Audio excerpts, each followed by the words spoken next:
My name is Sarah Mitchell. I'm 29 years old. And during what I thought was a routine family dinner at my parents' house, my father, Robert, suddenly leaned over and whispered, "Sarah, where did the $180,000 transfer from our retirement account go? The bank says it was authorized by someone with account access."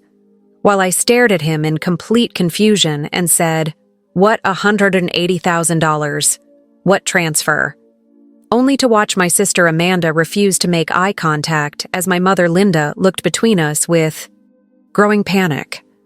What nobody knew was that Amanda's guilty silence and my father's devastating financial discovery were about to trigger a police investigation that would expose months of systematic embezzlement from our parents' life savings, transforming our family dinner into the last normal conversation we would ever have together.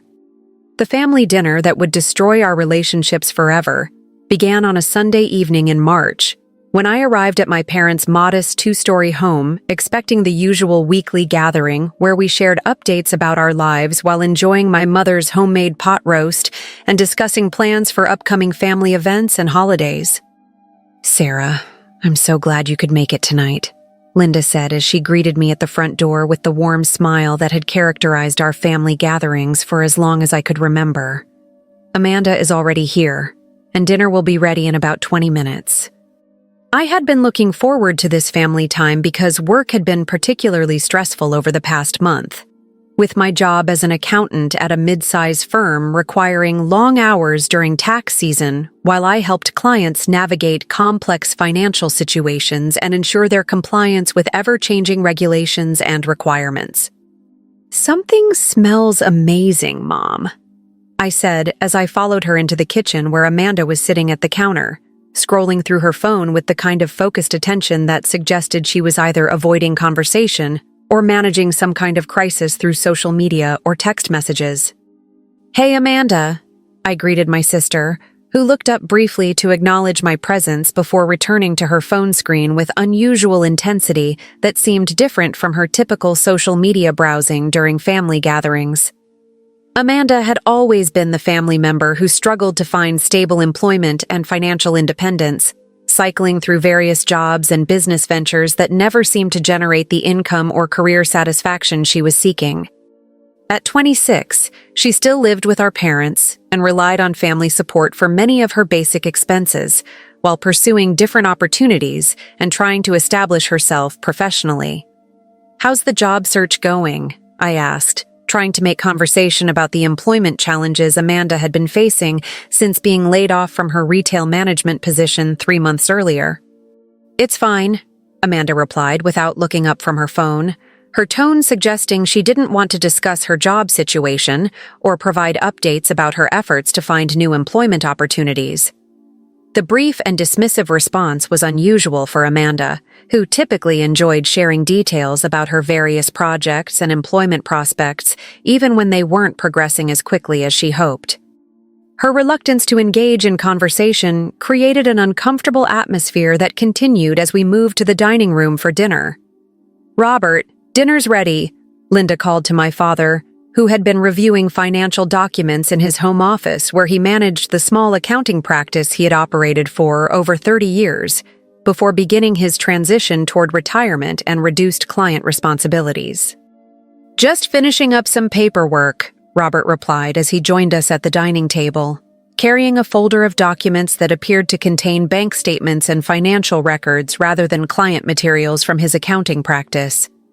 The presence of personal financial documents rather than business paperwork was unusual for our family dinners, since Robert typically kept his work and personal financial management separate from family social time and avoided discussing money matters during meals unless there were specific family financial decisions that required discussion and input from family members. "Dad, is everything okay with the business?" I asked, noticing his preoccupied expression and the way he seemed to be thinking about something more serious than typical client accounting work. "Everything's fine with the business," Robert said as he placed the folder beside his plate, but continued to look concerned about whatever financial information he had been reviewing. "I'm just trying to understand some personal account activity that doesn't match my records." Have you ever noticed when someone you love is trying to solve a problem they don't want to discuss, but their worry is so obvious that it affects the entire atmosphere of what should be a relaxing family gathering? That's exactly what I was sensing as Robert's preoccupation with his financial documents created tension that seemed to affect everyone's comfort level during what should have been a pleasant family dinner. "Maybe I can help," I offered, drawing on my professional experience with financial analysis and problem-solving. I deal with account reconciliation and financial discrepancies all the time in my work with clients. "It's probably just a bank error or some kind of timing issue with electronic transfers," Robert replied with the kind of dismissive confidence people use when they're hoping a problem will resolve itself rather than requiring deeper investigation and analysis. But as dinner progressed and we attempted to maintain normal family conversation about work updates, weekend plans, and upcoming family events, I noticed that Amanda remained unusually quiet and focused on her phone, while Robert continued to glance at his financial documents with the kind of concern that suggested whatever discrepancy he had discovered was more serious than a simple bank error. The moment that would change everything came during dessert, when Robert's worry finally overcame his desire to keep financial problems separate from family social time, and he leaned over to whisper a question that would expose a betrayal none of us had anticipated. "Sarah," Robert said quietly, "where did the $180,000 transfer from our retirement account go? The bank says it was authorized by someone with account access, but I never approved any large withdrawals or transfers." The whispered question hit me like a physical blow, because $180,000 represented a massive portion of my parents' retirement savings, and the suggestion that someone with account access had transferred such a large amount without Robert's knowledge indicated either a serious banking error or deliberate financial fraud committed by someone the family trusted. "What $180,000? I replied with genuine confusion, since I had no knowledge of any large financial transfers from my parents' retirement accounts. "What transfer are you talking about?" The exchange between Robert and me was quiet enough that Linda initially didn't hear the specific details, but she could see from our expressions and body language that we were discussing something serious and concerning that was affecting the atmosphere of our family dinner. "What are you two whispering about?" Linda asked with growing anxiety about the private conversation that seemed to be creating stress and worry rather than resolving whatever problem Robert had been thinking about during dinner. "Dad's asking me about a $180,000 transfer from your retirement account," I said, looking directly at Amanda to gauge her reaction to this shocking revelation about missing money from our parents' financial security. Amanda's response to the mention of the missing $180,000 was both immediate and revealing.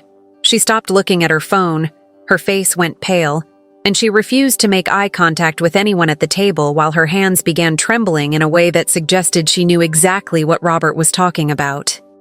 "Amanda," Linda said with growing concern as she noticed her daughter's obvious distress and guilty reaction to the financial discussion, "do you know anything about this transfer Dad is asking about?"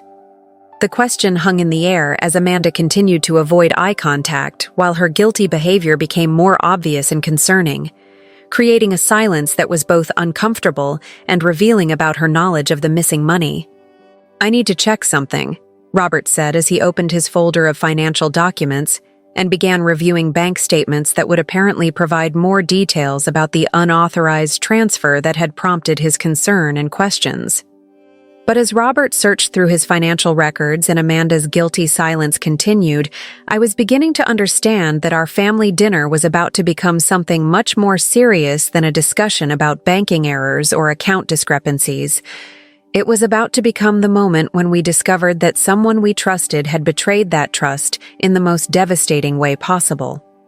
The financial crisis that was unfolding at our dinner table was about to reveal not just the theft of $180,000, but also the systematic deception and family betrayal that had made such a massive embezzlement possible without detection, until Robert's routine account review had revealed the devastating loss of funds that represented years of careful retirement planning and financial security. The family background that had made Amanda's embezzlement possible was rooted in our parents' generous trust, and their desire to help their struggling daughter develop financial responsibility and practical money management skills through hands-on experience with real account management and banking procedures. Amanda has been helping me manage some of our financial accounts, Robert had explained to me 6 months earlier when I had offered to assist with his retirement planning and investment oversight. She needs experience with financial management, and it gives me someone I trust to help with routine transactions and account monitoring. The arrangement that allowed Amanda to help with financial management had seemed both practical and educational at the time, since she was living at home, had flexible schedule availability, and could benefit from learning about budgeting, investment management, and retirement planning through direct involvement with real financial decisions and account administration. I've given Amanda access to our checking accounts and some of our investment accounts so she can help with bill payments, transfer management, and routine financial tasks, Linda had added with obvious pride in Amanda's willingness to take on family responsibilities. She's been very helpful with organizing our financial paperwork and keeping track of various account activities. The trust that my parents had placed in Amanda was both generous and reasonable, since family members often help each other with financial management, especially when parents are transitioning toward retirement and can benefit from assistance with increasingly complex account management and investment oversight responsibilities. It's been good for Amanda to learn about financial planning and see how retirement accounts work. Robert had continued with satisfaction about the educational value of involving Amanda in family financial management. She's getting practical experience that will help her with her own financial planning as she establishes her career and builds her own savings. But while my parents viewed Amanda's involvement in their financial management as educational opportunity and practical assistance, Amanda had apparently been viewing their trust as an opportunity to solve her personal financial problems through systematic theft from accounts she had been given access to for legitimate family assistance purposes. The employment challenges that Amanda had been facing since losing her retail management job had created financial pressures that she had hidden from family members who would have been willing to provide legitimate assistance and support during her job search and career transition period. Amanda never mentioned having serious financial problems, Linda said with confusion about her daughter's hidden struggles. She always said the job search was going well and that she had enough savings to cover her expenses while she looked for the right opportunity. The deception about her financial situation while simultaneously stealing from family retirement accounts was both cruel and dangerous, since it prevented my parents from providing appropriate help while exposing them to financial losses they couldn't afford during their transition to retirement and fixed income dependency. Have you ever discovered that someone you trusted with important responsibilities was systematically betraying that trust while maintaining a facade of helpfulness and competence? That's exactly what my family was beginning to understand, as Robert's financial investigation revealed the scope of Amanda's hidden activities. I've been reviewing our account statements more carefully, Robert explained as he spread bank documents across the dining room table. And I'm finding multiple transfers and withdrawals over the past several months that I don't remember authorizing or discussing with your mother. The pattern of unauthorized transactions was both extensive and sophisticated, suggesting that Amanda had been carefully studying my parents' financial habits and account management procedures to identify opportunities for theft that would avoid immediate detection and scrutiny. Some of these transfers appear to be routine account management, Robert continued as he reviewed the documentation. But others are large amounts that should have required discussion and approval before being processed. The mixture of legitimate transactions with fraudulent ones was a classic embezzlement technique that made detection more difficult by camouflaging theft among normal financial activities that wouldn't raise immediate suspicion or concern from account holders who trusted the person managing their finances. Here's a $15,000 transfer that I approved for home maintenance expenses, Robert said, pointing to one transaction. But here's a $25,000 transfer the same week that I don't remember authorizing for any specific purpose. The comparison between legitimate and illegitimate transactions was revealing the systematic nature of Amanda's theft, as she had been using her legitimate account access to process unauthorized transfers while maintaining the appearance of routine financial management assistance. "Amanda," Linda asked directly, "do you remember helping Dad with these larger transfers? Maybe there's some documentation or receipts that would explain what these payments were for?" The direct question about the unauthorized transfers created another opportunity for Amanda to provide explanations or clarification, but her continued silence and obvious guilt were becoming more damning with each moment that passed without reasonable explanations for the missing money. "I need to call the bank," Robert said with growing determination to understand the full scope of the financial irregularities he was discovering. "If someone has been making unauthorized transfers from our accounts, we need to report this immediately and find out how much money is missing." The decision to contact the bank was both appropriate and alarming, since it meant that our family dinner conversation was about to become an official investigation into financial crimes that could result in criminal charges and legal consequences for whoever had committed the theft. "Maybe we should handle this privately before involving the bank," Linda suggested with obvious concern about the potential consequences of reporting financial irregularities that might involve family members. "If there's been some kind of misunderstanding or mistake, we could work it out without creating problems for anyone." The desire to protect Amanda from potential legal consequences was understandable but inappropriate, since embezzlement from family members was still embezzlement, and failing to report financial crimes could make the victims complicit in covering up illegal activities that might continue or escalate without proper intervention. But as Robert prepared to make phone calls that would transform our private family crisis into an official criminal investigation, Amanda's guilty silence was about to be broken by a confession that would reveal the full scope of her betrayal and the devastating impact her theft would have on our parents' financial security and retirement planning. The confession that would expose the full scope of Amanda's embezzlement came not through her voluntary admission of guilt, but through Robert's methodical review of financial records that documented months of systematic theft disguised as routine account management and family financial assistance. "I need to understand exactly what happened to our retirement savings," Robert said as he organized bank statements and account records that were revealing a pattern of unauthorized withdrawals and transfers that far exceeded the $180,000 he had initially discovered missing from their primary retirement account.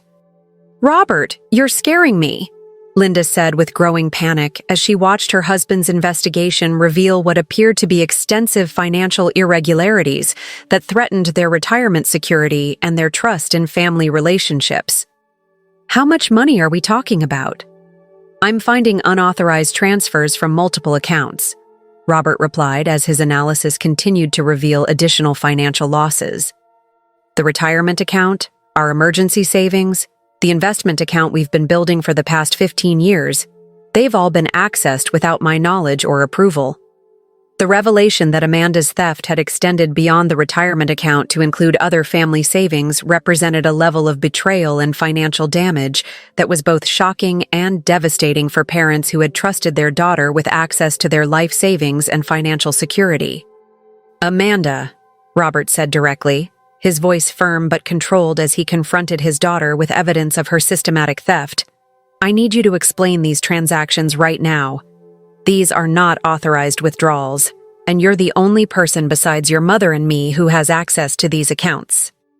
The direct confrontation with specific evidence eliminated Amanda's ability to maintain her silence or pretend ignorance about the missing money, forcing her to either provide explanations for the unauthorized transactions or admit to the theft that was becoming increasingly obvious with each document Robert reviewed. "I was going to pay it back," Amanda finally whispered, her voice barely audible as she made her first admission of guilt since the financial irregularities had been discovered during our family dinner. "I just needed some money temporarily, and I was planning to return everything as soon as I found a new job." The excuse that she was planning to return the stolen money while continuing to take additional amounts from family accounts was both logically inconsistent and legally irrelevant, since embezzlement was a crime regardless of the perpetrator's stated intentions to eventually make restitution. "How much did you take, Amanda?" Linda asked with the kind of devastated tone that parents use when they're forced to confront their child's criminal behavior and the damage it has caused to family relationships and financial security. "I don't know exactly," Amanda replied with continued dishonesty that suggested she was still trying to minimize the scope of her theft rather than providing complete transparency about her criminal activities. "Maybe $200,000 or $250,000 total, but I was keeping track of everything and planning to pay it all back." The casual admission that she had stolen $250,000 from family retirement savings while maintaining the fiction that this was temporary borrowing rather than systematic theft revealed Amanda's fundamental inability to understand the severity of her crimes or their impact on our parents' financial future. Have you ever watched someone confess to destroying their family's financial security while still trying to justify their actions as helpful or temporary solutions rather than acknowledging the criminal nature of their betrayal? That's exactly what was happening as Amanda attempted to reframe her embezzlement as misguided family assistance. "Amanda, that money represented 30 years of retirement savings," Robert said with controlled anger about the magnitude of financial damage his daughter had inflicted on family members who had trusted her with access to their life savings. "We can't recover from losing that much money at our age." The reality that Amanda's theft had potentially destroyed her parents' retirement security and forced them to continue working instead of enjoying the financial independence they had spent decades building was both personally devastating and morally indefensible.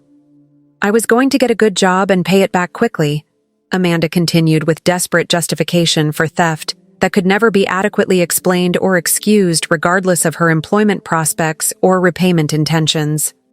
"What did you spend the money on?" I asked, needing to understand how someone could consume $250,000 without having anything tangible to show for such massive expenditures. "Living expenses, credit card payments, car repairs, medical bills," Amanda replied with vague explanations that didn't account for the enormous amount of money she had stolen over such a relatively short time period. "Amanda, those are normal expenses that maybe total $30,000 or $40,000 per year," I said, using my accounting experience to highlight the mathematical impossibility of her explanation. "You can't spend $250,000 on basic living expenses in 6 months unless you are funding an extremely expensive lifestyle."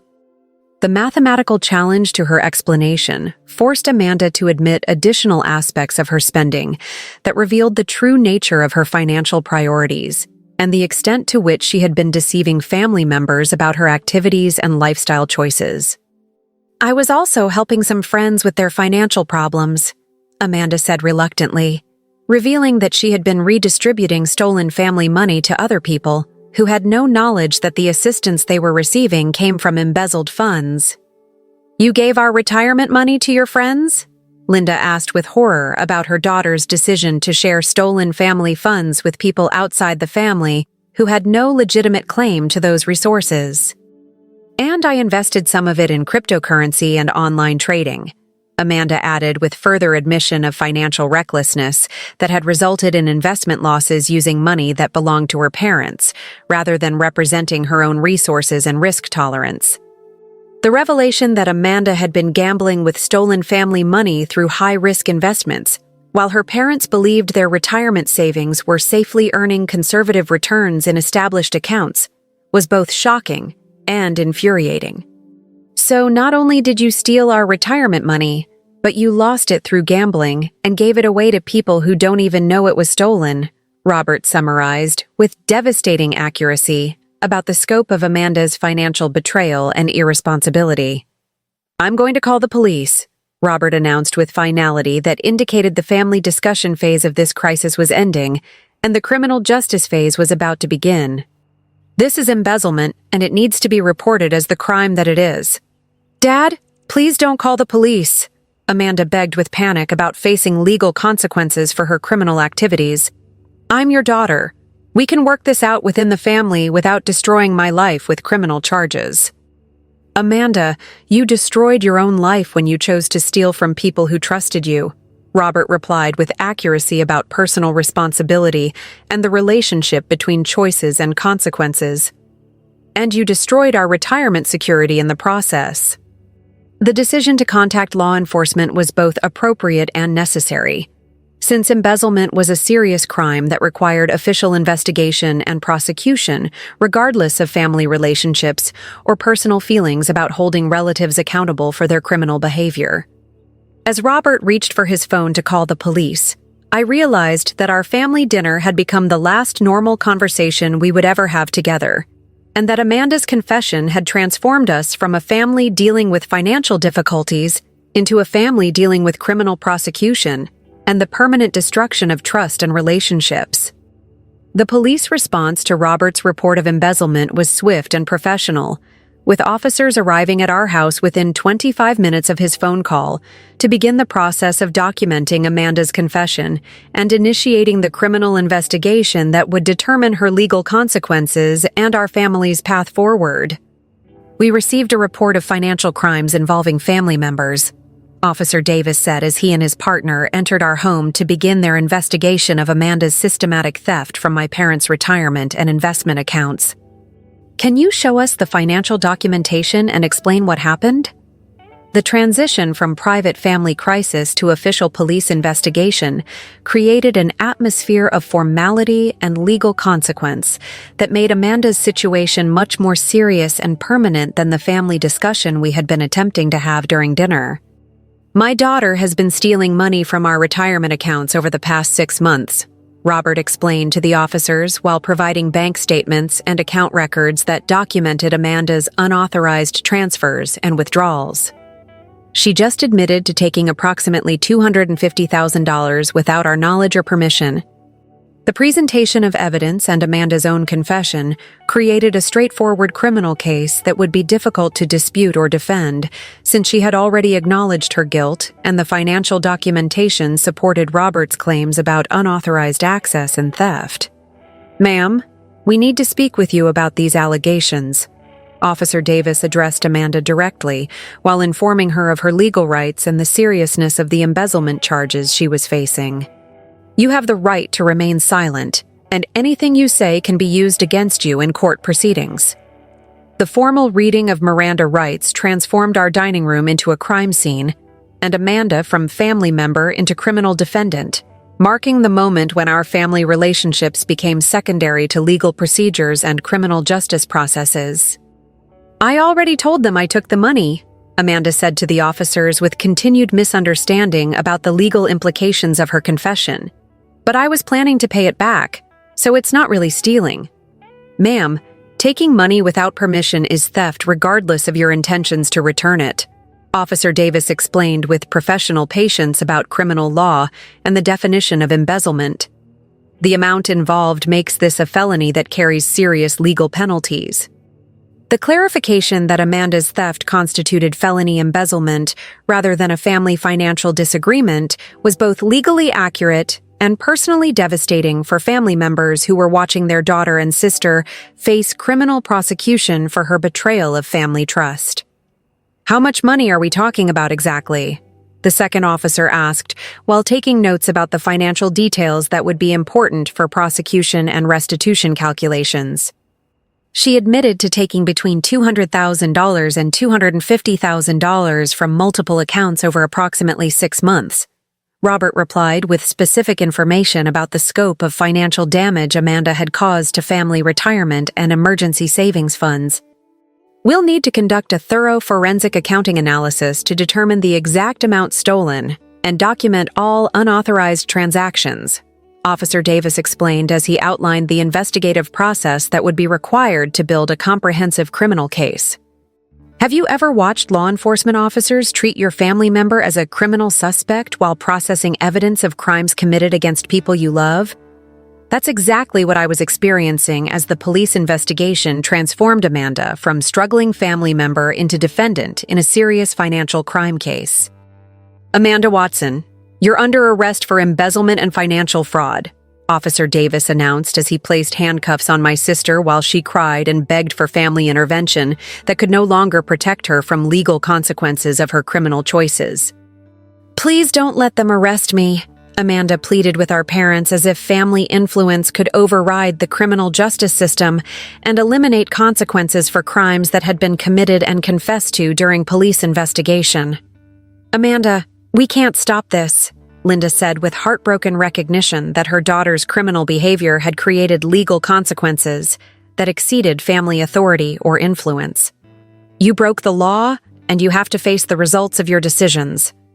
The arrest of a family member in our own home was traumatic and surreal, transforming our familiar dining room into a scene of criminal apprehension and legal procedures that would determine Amanda's immediate future and our family's long-term relationships.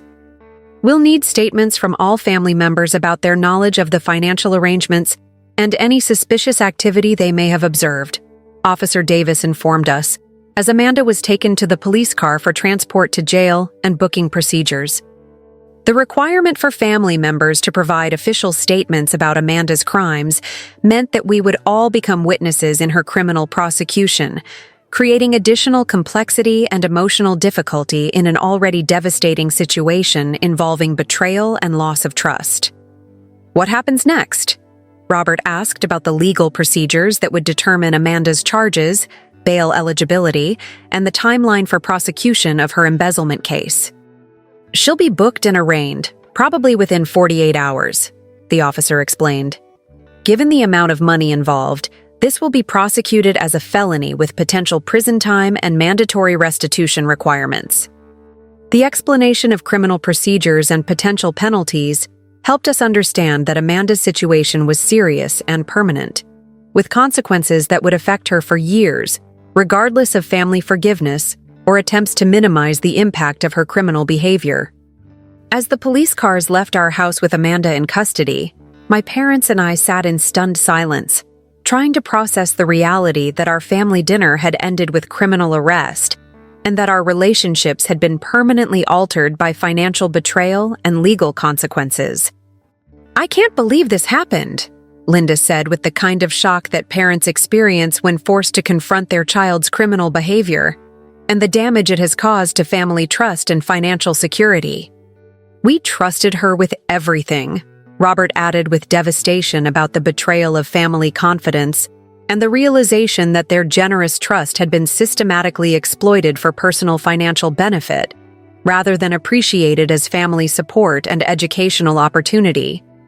But while my parents struggled to understand how their daughter had become a criminal who had stolen their retirement security, I was beginning to understand that Amanda's arrest was both appropriate justice and necessary protection for other potential victims who might have been targeted if her embezzlement had continued without detection and prosecution.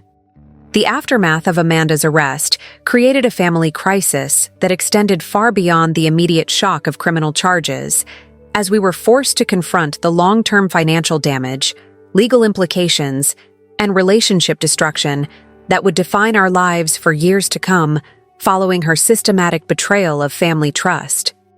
"Your parents' retirement accounts have been essentially wiped out," the forensic accountant explained during our meeting to assess the complete financial damage from Amanda's embezzlement. She systematically drained multiple accounts over 6 months, taking approximately $280,000 total. The comprehensive analysis revealed that Amanda had actually stolen even more money than she had initially admitted during her confession, suggesting that her dishonesty had continued even when confronted with evidence of her crimes and facing criminal prosecution. "What are the chances of recovering any of the stolen money?" Robert asked with desperate hope that restitution might restore some portion of their destroyed retirement security and allow them to maintain their planned transition from full-time employment to retirement. "Recovery will be extremely difficult," the accountant replied with professional honesty about the financial reality of embezzlement cases. Based on Amanda's statement about spending patterns, most of the money was consumed through lifestyle expenses, poor investments, and gifts to other people. The explanation that the stolen retirement funds had been essentially consumed rather than invested or stored in recoverable assets meant that my parents would bear the permanent financial consequences of Amanda's spending decisions and criminal choices. "We'll have to continue working instead of retiring," Linda said with resignation about the life changes forced by their daughter's financial betrayal. At our age, we can't rebuild $280,000 in retirement savings. The reality that Amanda's theft had eliminated my parents' ability to retire and forced them to continue working into their 70s was both personally devastating and a clear illustration of how financial crimes affect victims beyond just monetary losses. The prosecutor is offering Amanda a plea agreement, her court-appointed attorney informed us during a meeting about the criminal case proceedings. She would serve 18 months in prison and pay restitution, though the restitution amount far exceeds her ability to pay. The plea agreement that would send Amanda to prison while acknowledging that full restitution was impossible represented the practical limits of criminal justice in addressing financial crimes where the stolen money had been consumed rather than preserved for recovery. Will she accept the plea agreement? I asked, curious about Amanda's willingness to accept responsibility and legal consequences for her criminal behavior. She's still hoping the family will ask the prosecutor to reduce the charges, the attorney replied, revealing Amanda's continued expectation that family loyalty should protect her from legal consequences of crimes committed against family members. Have you ever been asked to minimize criminal charges against someone who destroyed your family's financial security while showing no genuine remorse for their betrayal? That's exactly what we were facing as Amanda sought family intervention to reduce her legal accountability. We won't be asking for reduced charges, Robert said with finality about his decision to allow the criminal justice system to hold Amanda accountable for her embezzlement without family interference or requests for leniency. She made her choices, and now she has to live with the consequences, Linda added with painful but necessary recognition that protecting Amanda from legal accountability would not restore their stolen retirement funds or repair the damaged trust that had made her crimes possible. The decision to allow Amanda's prosecution to proceed without family intervention was both emotionally difficult and morally necessary, since requesting leniency would have implied that family embezzlement was less serious than theft from strangers, and that family relationships should override legal consequences for criminal behavior. Amanda's sentencing hearing provided a final opportunity to understand her perspective on the crimes she had committed and the impact her financial betrayal had on family members whose trust and retirement security she had destroyed through systematic theft disguised as financial assistance. "I'm sorry for the pain I've caused my family," Amanda said during her statement to the court. "I never intended to hurt anyone, and I truly believed I would be able to pay back all the money I borrowed from their accounts." The continued characterization of embezzlement as borrowing rather than theft revealed Amanda's persistent inability to accept full responsibility for her criminal behavior and its consequences for family members who had trusted her with access to their life savings. "Your Honor, the defendant systematically stole nearly $300,000 from her elderly parents' retirement accounts while maintaining their trust and deceiving them about her financial activities," the prosecutor explained to the judge. "This was not impulsive behavior, but calculated financial fraud that has destroyed the victim's retirement security." The prosecutor's summary emphasized the systematic nature of Amanda's crimes and their devastating impact on elderly victims who could not recover from such massive financial losses at their stage of life. "I sentence you to 2 years in state prison and order full restitution of $287,000, the judge announced. Financial crimes against elderly family members are particularly serious because they exploit trust relationships and cause irreparable harm to victims' financial security. The sentence that would send Amanda to prison for 2 years while requiring restitution she could never realistically pay was both appropriate justice and practical recognition that some crimes create damage that cannot be fully repaired through legal penalties. As Amanda was taken into custody to begin serving her prison sentence, I reflected on the family dinner that had exposed her crimes and the permanent changes her betrayal had created in our family relationships and financial circumstances. 3 years after Amanda's arrest at our family dinner table, she had been released from prison and was attempting to rebuild her life while making token restitution payments that would never meaningfully compensate our parents for their financial losses or restore their retirement security. I hope we can eventually rebuild our family relationships, Amanda wrote in a letter requesting forgiveness and renewed family contact. I've learned from my mistakes and want to make things right with everyone I hurt through my poor financial decisions. The request for family reconciliation, while continuing to characterize systematic embezzlement as poor financial decisions rather than criminal betrayal, suggested that Amanda had not developed genuine understanding of her crimes or their impact on family members, whose trust she had systematically exploited. Some betrayals are too profound for forgiveness, I told my parents when they asked whether I thought we should attempt to rebuild relationships with Amanda. She didn't make mistakes. She made calculated decisions to steal your retirement security while deceiving you about her activities. The distinction between mistakes and criminal choices was important because it addressed the difference between behavior that deserves forgiveness and behavior that represents fundamental character flaws requiring permanent protection from future victimization. I think we've learned that family loyalty has limits, Robert said with wisdom gained through painful experience with financial betrayal. When someone commits crimes against family members, protecting them from consequences only enables further harm. If you're reading this and you're dealing with family members who have betrayed your financial trust or committed crimes against people you love, please know that family relationships don't override legal accountability. And sometimes the most loving thing you can do is allow people to face the full consequences of their criminal choices. Sometimes the people who hurt you most are the ones who claim to love you. And sometimes protecting family members from legal consequences only enables them to commit more serious crimes against other victims who haven't learned to recognize their criminal behavior. If this story resonated with your own experiences, please hit that subscribe button and share your experiences in the comments below. Have you ever discovered that family members were systematically stealing from you or other relatives? How did you handle the choice between family loyalty and criminal accountability? Your story might help someone else who's struggling with similar betrayals and the difficult decisions about seeking justice versus protecting family relationships. Thank you for joining me on this journey from family dinner through criminal discovery to legal accountability and family protection. Remember that your financial security belongs to you, and anyone who steals it, even family members, should face appropriate legal consequences rather than being protected by misguided loyalty. See you in our next story here at Her Sweet Revenge.